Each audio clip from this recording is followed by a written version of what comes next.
The clouds parted over the Isles of Boreas. It was time to choose. The rebellion was in trouble. Ravens were scouting for the secret rebel base. They needed a game changer. Pieces of the Sky Ripper had surfaced. Or so a scholar in the mountains had told him. Surely the weapon that banished the lost gods could defeat the Emperor. Also, a temple had risen out of empty desert, as tempting as it was to explore ancient mysteries. There was a war going on, and also, his old friend Lapino needed rescuing. Of course, Renato had a pretty strong suspicion that Lapino had betrayed the rebellion. But could Renato really leave an old friend to the Ravens?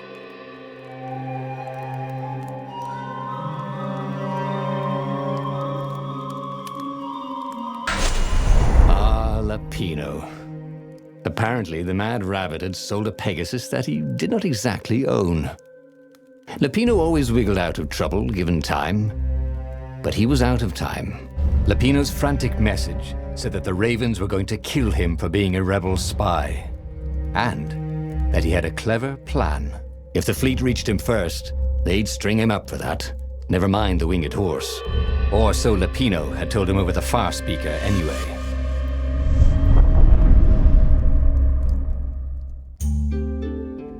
Lapino had apparently managed to confuse the judge by arguing that he hadn't actually stolen the winged horse. He'd only sold it.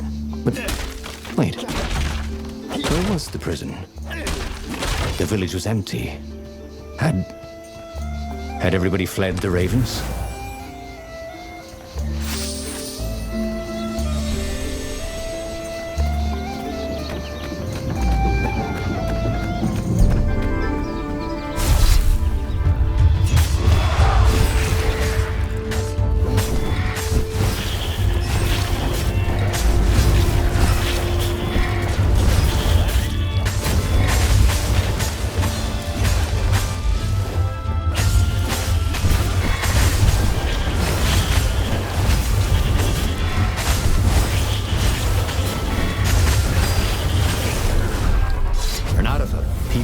Frightened these days. Just 2 weeks past, Renato had sneaked through an empty town and listened to the Ravens call about the Emperor's new taste in ritual sacrifice.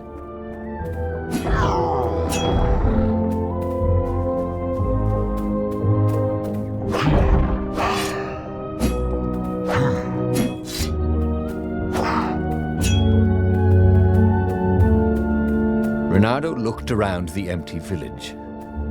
How had he ever imagined Lapino was anything but a traitor? Any honest rabbit would have fled with the villagers. I think this is yours, said Renato. But he couldn't hear his enemy's answer.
Renato had been to a dungeon once where all the chests had teeth and eyes. It had been a short visit.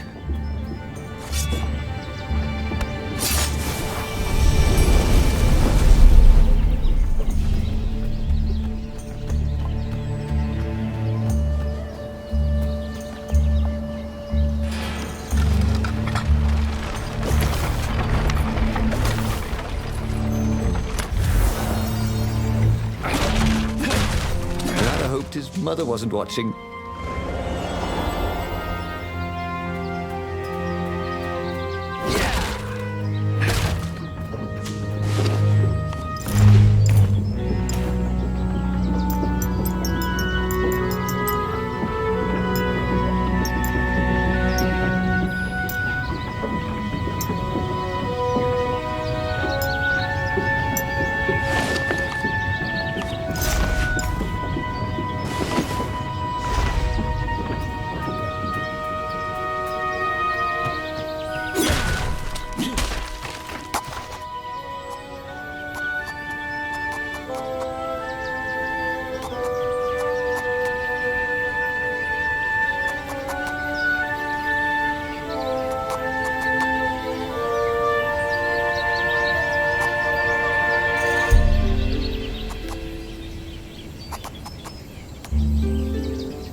always wanted to do that.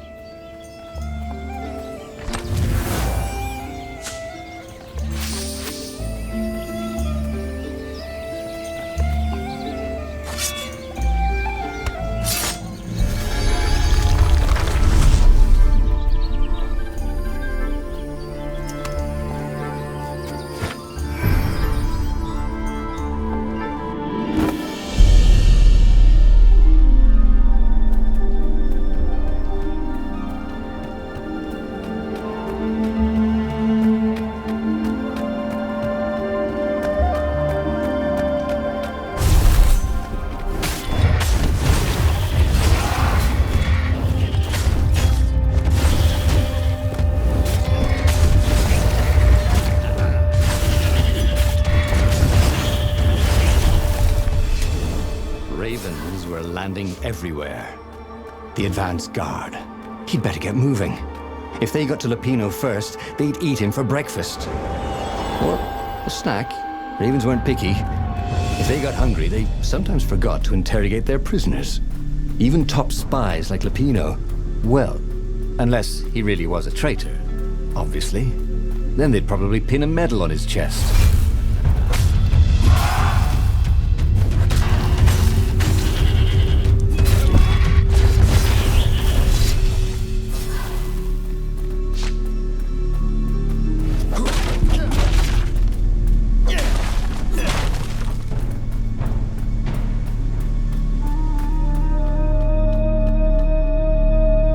Dirty and bloody, Renato finally reached Lupino. The rabbit was practicing his shuffle. Renato recognized the cards. It was Lupino's favorite deck.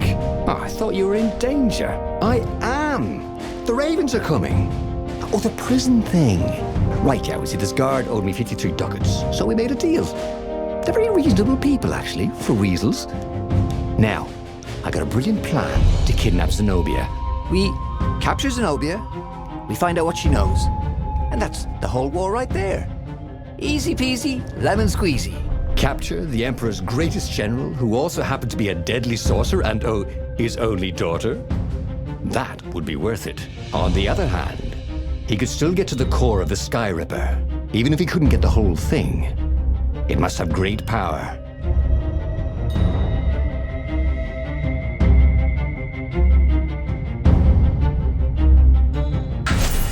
Zenobia wasn't just the Emperor's daughter, of course. She'd been Renato's best friend in Sword Fu school. And you're still mad for her, the rabbit reminded him. They'd been close. She'd told him things no one else knew. But she'd never told him who she really was. She knows all the Emperor's plans, chuckled the master spy. She won't give them up easily. She'll tell the interrogators, all right, said Lupino. Taking her would change the game, all right.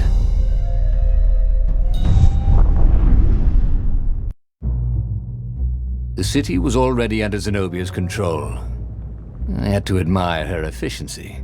Renato shivered at the thought of Zenobia at the mercy of the interrogators. Could he really turn her over to them? But this was war. It wasn't meant to be pretty.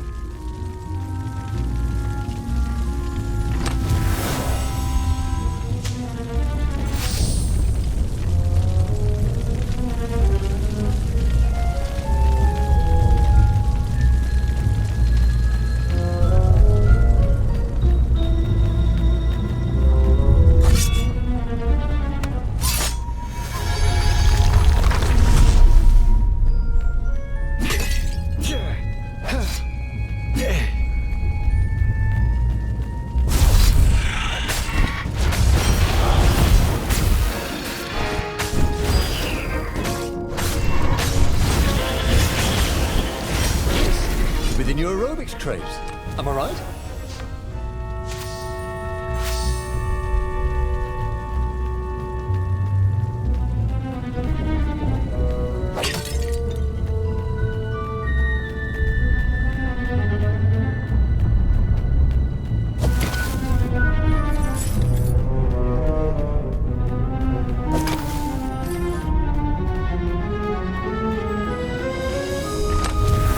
Why would anyone and put his slinky collection in a strongbox, thought Reynardo. The magic slinkies? Oh, and there was something else.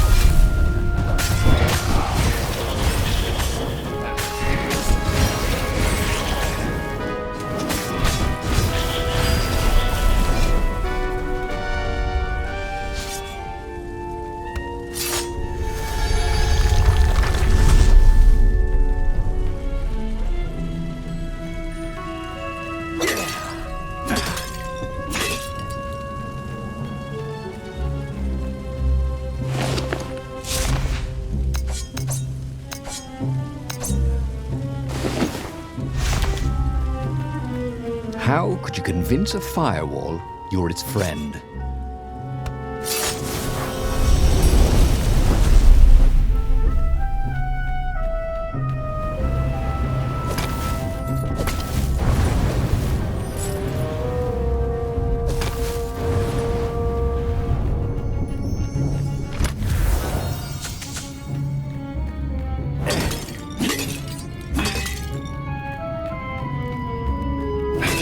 It was definitely easier to fight inanimate objects.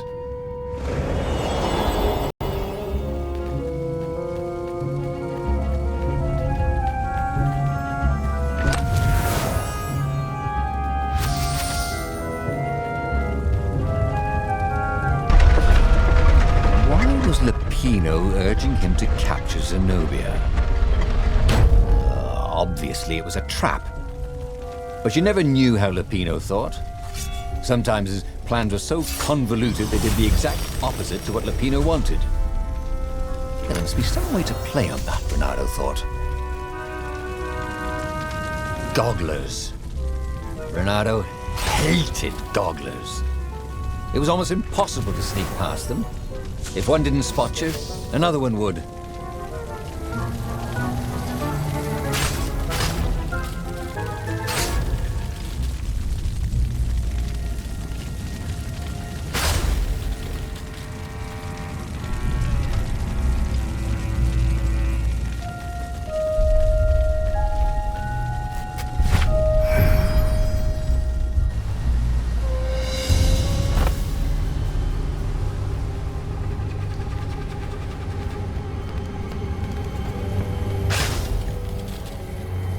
Boy, if looks could kill.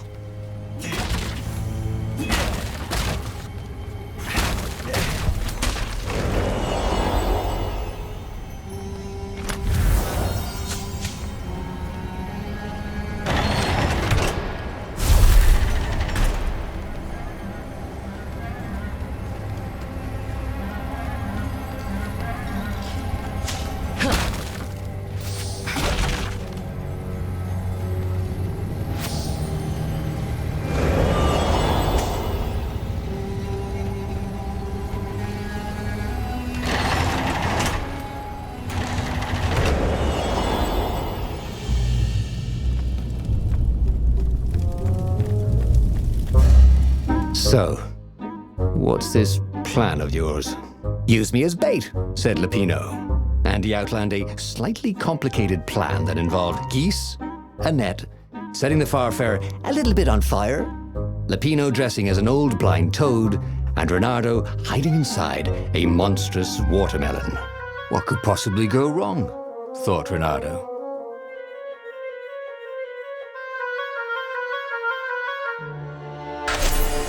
Oh, this is gonna be fun, said Lupino, as he ran to go set up his marvelous plan.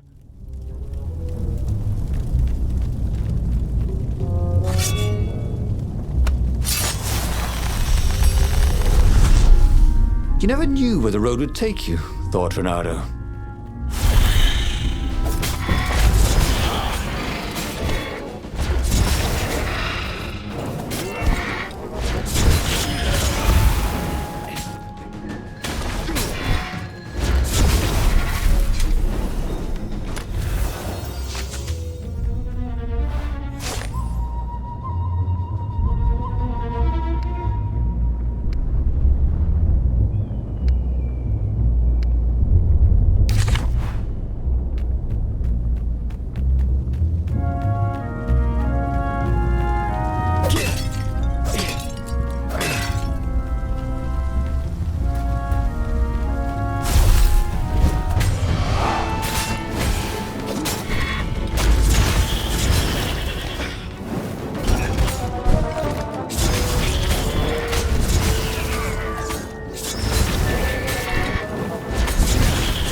Renato felt dubious about the whole plan. With every step, he was waiting for it all to go horribly wrong. But against all odds, Peppino's idiotic plan worked. Zenobia's ravens ran off after the geese, the net dropped, and Renato jumped out of the watermelon and put his sword to Zenobia's throat. Renato, she said, are those new scars? They look good on you. You never returned my velvet jacket. It was my favorite. You look stupid in velvet. Ah, what does an imperial princess know about style? Oh, get a room, you two, said Latino. But the fleet was coming on fast, so they put Zenobia on the Farfarer and took her east over the Nexus. She'd vanished from Swordfu School, from his life, without even saying goodbye, without ever telling him she was the Emperor's adopted daughter. Ah, Lapina was right, Renato thought reluctantly. She knows things. She recognized his look. You're taking me to the interrogators, aren't you? She said, wide-eyed. And then she jumped, with horror. Renato saw Zenobia plummeting. Then he saw the Nexus below them. Cats always land on their feet. Ah, she'll head for the Imperial outpost, yelled Lapino. You have to catch her.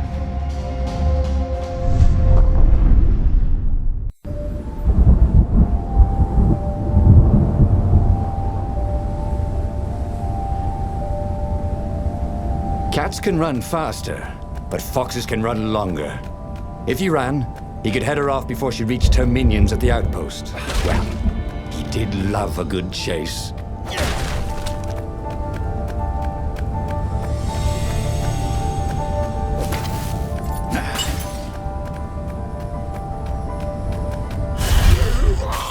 Interrupted story time.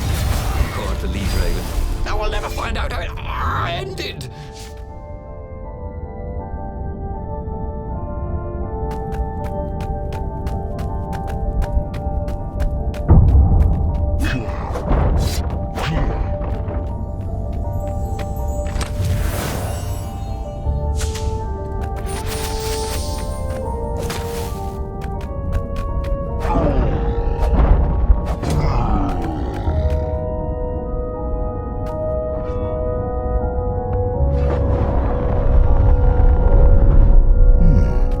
He hadn't noticed that path before.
He was closing on her. He could smell her fear. He tried not to think about the interrogators at the secret base. What did they do to her? Maybe it didn't have to end that way. Maybe he could talk to her. But, after all, there were worse things the Imperials had done to friends of his.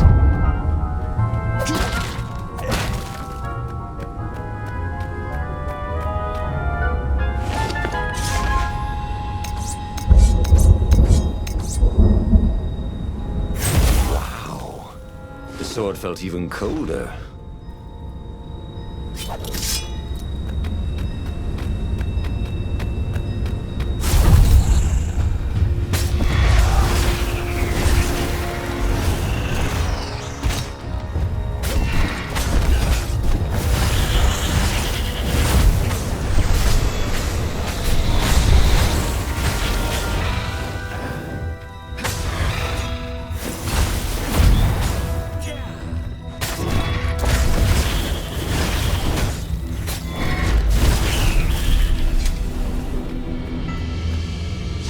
Renato reached the outpost. The Imperials there were no match for him. Soon after, Zenobia limped up the path. When she realized he was already in front of her, she didn't even try to run. "Oh, you left without saying goodbye." Again, he said, "Please, I'm enjoying this a little too much," she said, shaken. "Oh, spare us the chit-chat, would you?" said Lapino as he shackled her hands so she couldn't throw spells. "She knows all his plans." All the way back to the Farfarer, Lapino nagged Renato about how the interrogators would pry all the intel out of Zenobia, how that would turn the tides in the imminent battle. All they had to do was take her to the rebels' secret base. Renato didn't like to think about what the interrogators would do to her. Couldn't he just talk to her?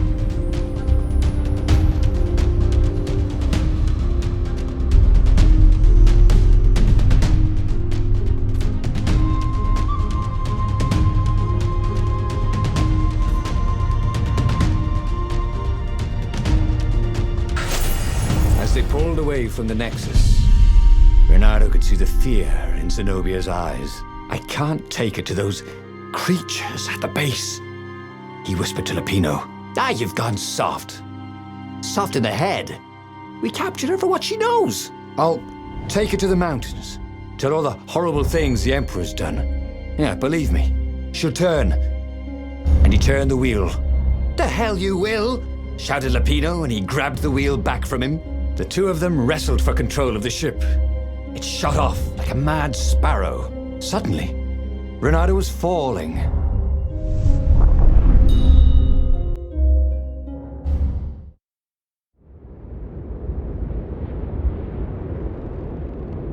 When he came to, Zenobia was standing over him. "Why didn't you take me to the base to be interrogated?" she demanded. "Do you know what's left of people they interrogate? This is some trick, isn't it? To make me fall for you again. Well, I won't." "Oh, go on then. Scurry back to your ravens. I can't stop you." But strangely, she didn't. As Renato set off to find the Farfarer, she followed him, keeping just out of sight of the ravens.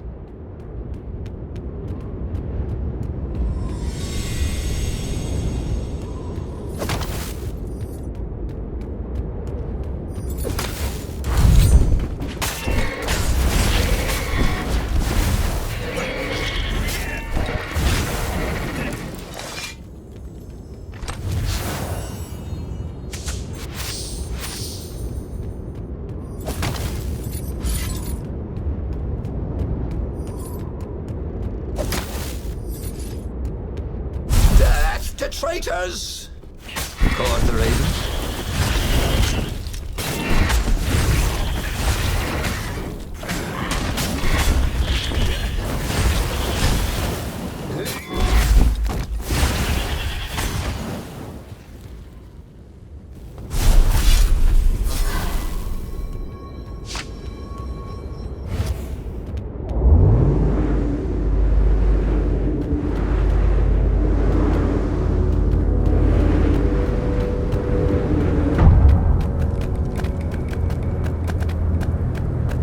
If only he had some way to break the ice, or convince it he was a friend.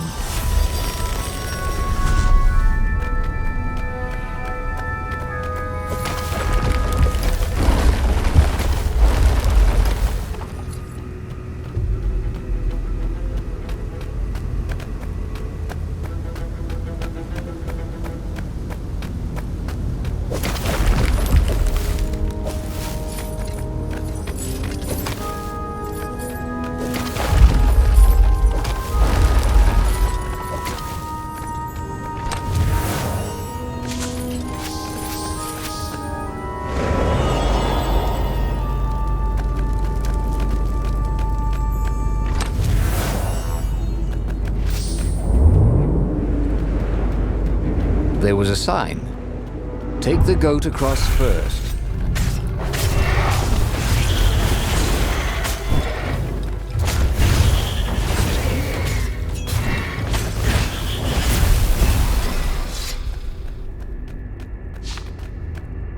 As Renato stopped to sniff the wind, Zenobia came up, still mad.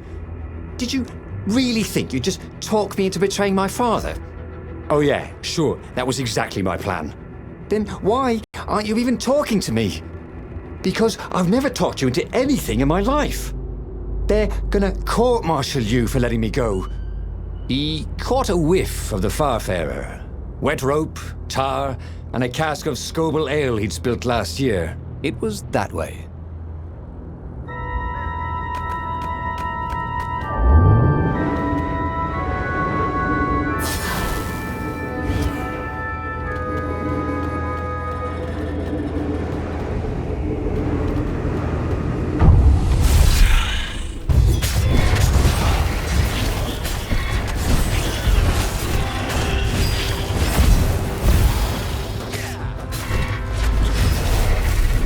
Renata felt ready to take on new powers.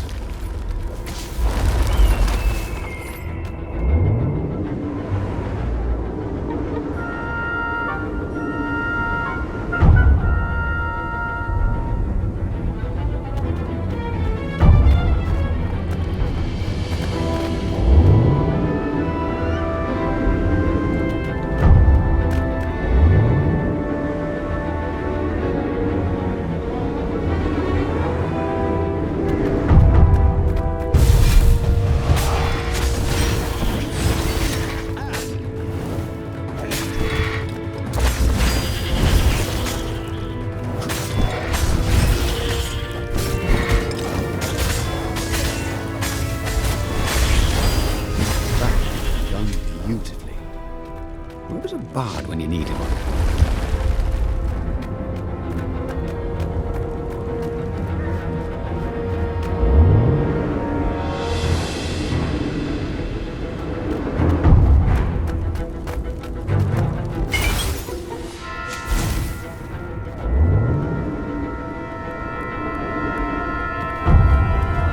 Renato wondered if he should have taken Zenobia to the rebel base for real. Maybe she wasn't playing him after all. After the bleak talk about the Emperor's dark secrets, he was regretting his suspicion.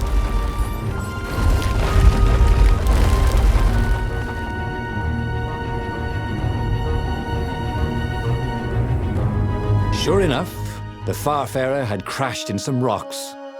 There was no sign of Lupino. Zenobia caught up. All that kid stuff in Swordfu School. Look, that's the past. We're adults now. We have duties to other people. We have destinies. What are you talking about? And you are the most arrogant, slow-witted, light-fingered, mercenary, immoral, reckless. Run away with me, said Renato, and he realized he meant it. Just like that? She demanded. I will, if you will. So she kissed him. And it was the best kiss he'd ever had. They held hands as they boarded the Farfarer. Renato felt light-hearted, like the winds that were playing the rigging like a balalaika. But Lupino, I need to get back to Lupino, he said, suddenly realizing he could have been captured. A prisoner. He's not. How'd you know? He saw something in her eyes he didn't understand. He fell, didn't he? Into the abyss. She looked away, wouldn't answer. But then a bolt smashed through the Farfarer's keel. The broken ship plummeted out of the clouds.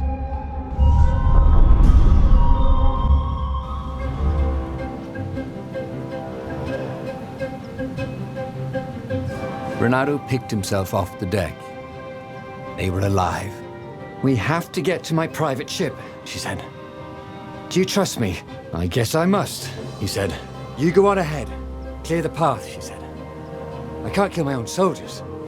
He wanted to say that he didn't trust her, that he had no idea what he was getting into. But he had no choice, did he? He was following his heart. That's what it means to be a hero. You had to follow your heart.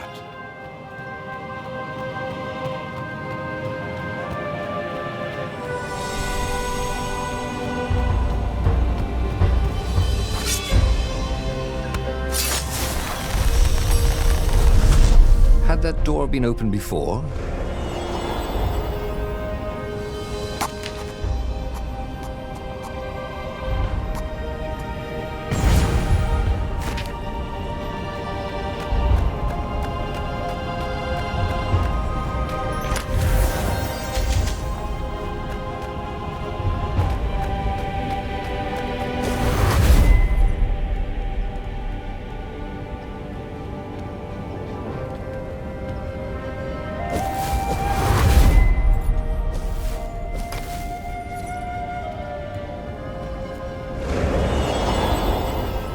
They paused to catch their breath.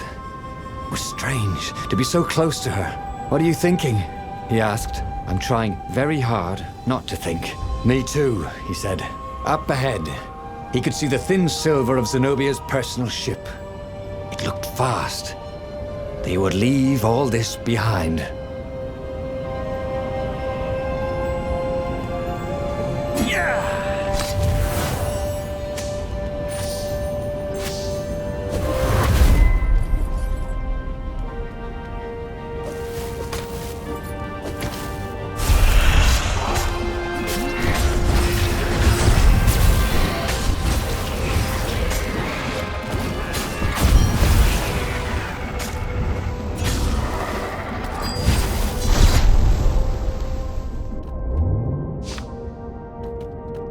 These platforms were great.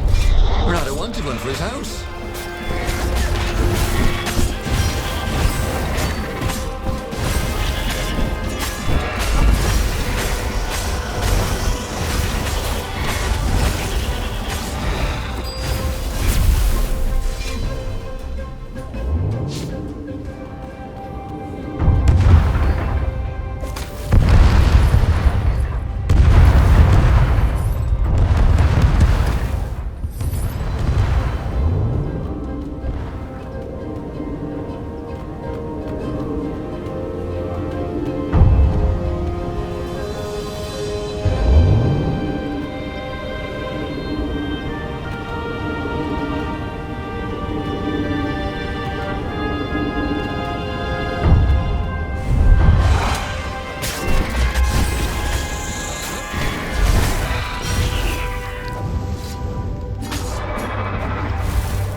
As they reached her ship, Renato suddenly felt a sharp pain in his stomach. He was surprised to see a crossbow bolt sticking out of it. "I was going to lead the Empire to our secret base," said Lapino. "But no, you had to screw up my plan because you've still got a thing for her." Renato stared at Zenobia. The kiss. Was it real? She said, with a look of indescribable sorrow. She gestured and said an arcane word, and Lapino went flying into the abyss, screaming, "I'm telling your father!" Then she knelt down to cradle his head, and her paws felt very soft and warm. He should go back to some of the choices he'd faced before. Maybe there were new paths that had opened up, like those doors he was opening up all over the map that took him to new treasures and around his enemies. And he hadn't learned anything new this time. He'd done the same thing twice, yet expected a different outcome.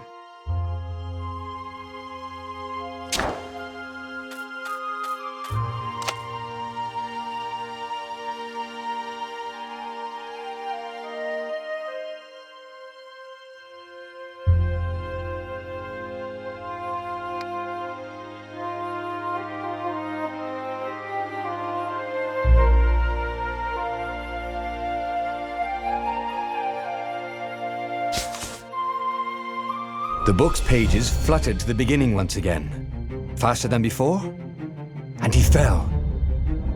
The clouds parted over the Isles of Boreas. It was time to choose. The rebellion was in trouble. Ravens were scouting for the secret rebel base. They needed a game changer. Pieces of the Sky Ripper had surfaced, or so a scholar in the mountains had told him. Surely the weapon that banished the lost gods could defeat the Emperor. Also, a temple had risen out of empty desert, as tempting as it was to explore ancient mysteries. There was a war going on, and also, his old friend Lapino needed rescuing. Of course, Renato had a pretty strong suspicion that Lapino had betrayed the rebellion. But could Renato really leave an old friend to the Ravens?